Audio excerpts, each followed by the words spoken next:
Hi guys, this is Fo. So I bought the Fallout Power A um, Xbox Series X or S controller, and what's new is basically it has a share button in the center here.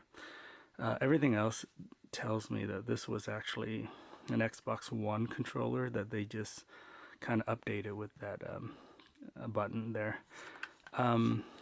So before I start with all the good stuff, I'm going to talk about the bad stuff. One, it is wired. It's not wireless, which means there's no battery. But the problem is with the wired controller is that it uses US micro USB, and that is a terrible. I mean, it's 2022. They should be doing USB-C at the very least. But on the positive note, you can remove the cable, but removing the cable will render the controller useless because it's not battery operated, and there's no wireless connection, so it kind of sucks. On a positive note, because it's wired, it is much cheaper than a wireless controller. A wireless controller generally costs about $60. This is $40 retail.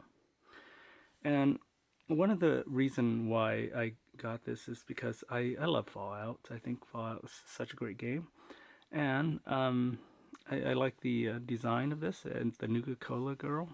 There's no like Fallout branding on the actual controller, but you know it's Fallout. And on the very back, you see it's limited to 5,000 pieces. So I got 1,767, which is, I guess, halfway, not even halfway there, which means that nobody's buying this controller, or that 5,000 might be too large of a number for Fallout fans.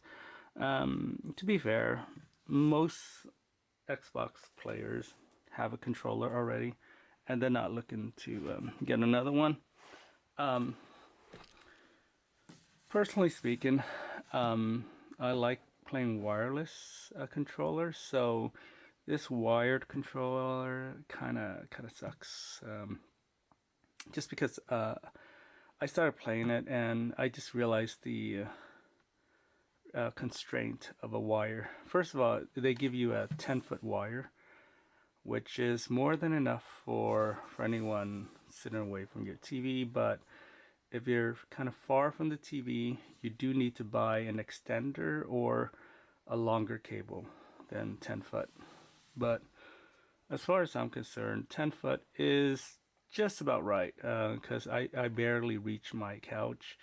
And then if I decided to move with the controller, I can't really because it's constrained by the wire here. So I can't just walk around to my kitchen, for example. So that kind of sucks. And it feels a lot lighter. There's no battery component. There's no other metal component. So it's very plasticky and very light. And it feels like a toy, to be honest. But again, I got it because I like Fallout. And I think if you like the aesthetic of it, I think it's cool. And if you've ever used any Power A controller, you know, they're veteran. They've been doing controllers for a long time, so it's actually a nice thing. The other thing I don't like about the controller is the D-pad. This is the old style D-pad, which is, I guess, is serviceable. But if you ever used the new Xbox controller, which is this one, it is very nice. This here is very nice. It's kind of enclosed here, or it's. I like this a lot. Yeah.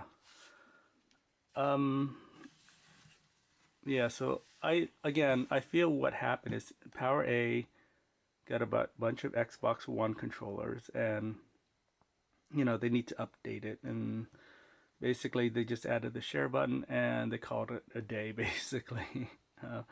Um, the other thing I don't like is the color scheme here, where it's kind of like red and vanilla, and the Y here is yellow, and yellow and vanilla is very similar that you can barely see the Y on the buttons there, and that's something that's kind of annoying.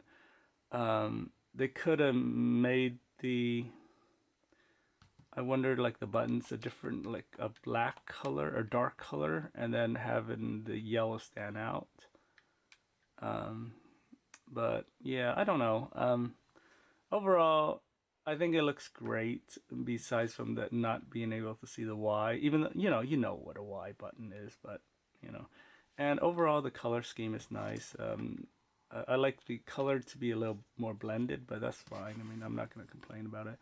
It basically has a Nuka-Cola girl face plate, and you know, it's good enough for me. And I'm probably going to use this as like a Raspberry Pi controller instead of my main Xbox controller, just because, again, I want the wireless action. And you know, the beauty of a wireless controller, if you think about it, is that you could actually make this a wired controller if you have a USB-C cable. And you need to plug that into sync with your Xbox anyway. So you do have a wired, so you can make this a wired. You know, if you run out of batteries, for example, you can make it a wired controller. So any wireless controller can become a wired controller. The opposite cannot be said for the wired controller. It cannot be a wireless controller. So that kind of sucks. Well, anyway, I'll go ahead and talk about the good stuff. I know there was a lot of bad stuff, but clearly I like this enough to talk about it. One of the things is it has a mute mic switch. It's by default it's muted, I think, and you can turn on or lower or higher the volume here. So that's kind of nice physical switch. Here is the you don't get the Xbox One connection, but you do get a audio jack, which you know, iPhone users have missed out on. The other nice thing is these rings around this joystick here. It's supposed to be some kind of special anti-slip or something like that. We'll take a look at it more on the box when we talk about the box. Otherwise, everything else is like a general Xbox One controller, except with the share button. That's the new button there. Okay. All right. So according to Powera, this thing is limited edition, which I told you is out of 5,000. It has a headset dial, which I like. It's a physical dial that you can turn on or lower or higher the volume, or you can mute it. It has a mappable buttons. Oh, I didn't mention about the mappable buttons. In the back here, you got two buttons here, and on the other side. Anyone with a Elite controller will recognize these paddles. You can just assign it to one of the, you can map it as A, B, or X, Y button. And how you do that is you hold down these two buttons, the shared and the start, or the what is it, the start and the select, these two button. You hold it down, and then the middle light, which is very bright, will blink. And once it blinks, you can say I want to assign it A.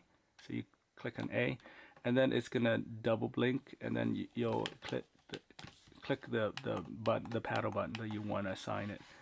Once you assign it, you can obviously, instead of using A, you can use the paddle down here. It's not as useful as you think, but I mean, if you rather use the bottom button, especially if you have your hand on the B button, but you want it the A button also, but because your fingers is over here, you can map it down to your left hand so that you can easily access both buttons without using both hands, basically. All right. And it has the share button, and as I mentioned, that is the key new thing about this box. Incidentally, this box looks dirty, and I thought it was actually dirty due to see this dirt here. I thought it was dirty due to like Amazon leaving it outside my house, but it's actually an image, part of the box art image, which feels weird. Like I'd rather have it all white, but I guess they just dirtied it up a little. Yeah, so let's take a look at the back here. The back of the box, it shows you that it has anti-friction rings. That's what I was trying to tell you about earlier. It has the shareable button. It has a 10-foot detachable cable. It has a headset dial button here. And then it has dual rumble motors, which is standard in every Xbox controller, really. So I don't even know why they're touting that as a feature. And then the other feature they tout is that no batteries required, which I think is a negative as well as a positive. But yeah. Oh, I'm sorry. See this button in the back here? That's the button to assign the paddles. I'm wrong. You don't press the two buttons up here. I'm confused about something else. But on the back, you hold down this button until the light in the front blinks. Okay. Overall, this is a great looking controller. I don't think I recommend it to anyone unless you are a huge Fallout fan, if you like Nuka-Cola Girl. And if you're interested in collecting limited edition, this is definitely, it's very cool.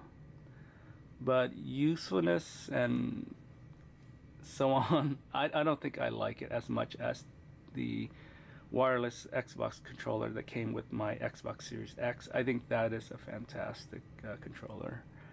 I mean, that's just my opinion though. So your opinion may differ. You might actually really love the wired, controller, which I think for a time I did like wired, but based on that you can't really move it around, really. It's not as mobile, and then you can knock things over with the cord, the long cord. I tend to like the wireless stuff. I know there's input lag and everything, but in my experience, I don't really feel there's much of an input lag to affect my gaming. I feel like I don't experience that at all. So I feel like wireless and wired is very good. I mean, I don't notice the difference. All right. Thanks for watching.